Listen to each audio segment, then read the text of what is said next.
নমস্কার বন্ধুরা, তোমরা সবাই কেমন আছো? আশা করি ভালো আছো আর আমিও খুব ভালো আছি। আজকে একটা ধাবা স্টাইল পনিরের রেসিপি নিয়ে চলে এলাম। একবার খেলে বারবার খাবে। তো চলো বেশি দেরি না করে শুরু করি। তো আমি এই পনিরটা ঘরে বানিয়েছি। কি করে বানিয়েছি যদি কেউ জানতে চাও বা রেসিপি চাও তাহলে বলে দেবো।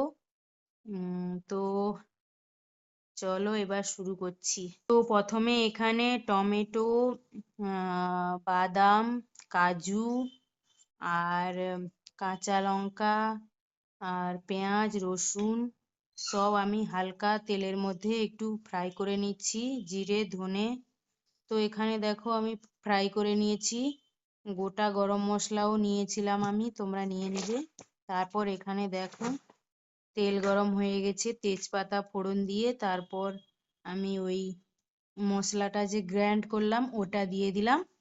তারপর একটু হলুদ গুঁড়ো, লঙ্কার গুঁড়ো দিয়ে ভালো করে কষিয়ে নিচ্ছি। এরকম করে রান্না করলে তাহলে স্বাদটা দ্বিগুণ হয়। অনবরত নাড়তে থাকতে হবে, না হলে লেগে যেতে পারে। তো এখানে আমি আদা বাটা, লবণ দিয়ে ভালো করে কষিয়ে নিচ্ছি। আর এখানে দেখো কালারটা একটু চেঞ্জ হয়ে গেছে। তো আমি ভালোভাবে কষিয়ে নিচ্ছি। তারপর দেখো এখানে আরো একটু কালার চেঞ্জ হয়ে গেছে। তো আমি গরম জল করে রেখেছি, গরম জলটা দিয়ে দিলাম। আর তারপর পনিরগুলো ফুট এসে গেছে, তো ওর ওর মধ্যে আমি পনিরগুলো দিয়ে দিলাম। তারপর নেড়ে চেড়ে নিচ্ছি।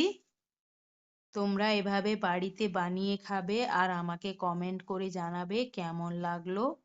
আর আমার ভিডিওটা যদি ভালো লাগে তাহলে লাইক ও ফলো করে পাশে থেকো। তো এখানে দেখো রান্নাটা আমার রেডি হয়ে গেছে। আর আমি ধনেপাতা কুচি দিয়ে দিলাম। আর একটু আমি পনির মশলা দিয়ে দিচ্ছি। দেখো পনিরের মশলাটা আমার কাছে ছিল একটুখানি, তো আমি দিয়ে দিচ্ছি। Tata, thank you.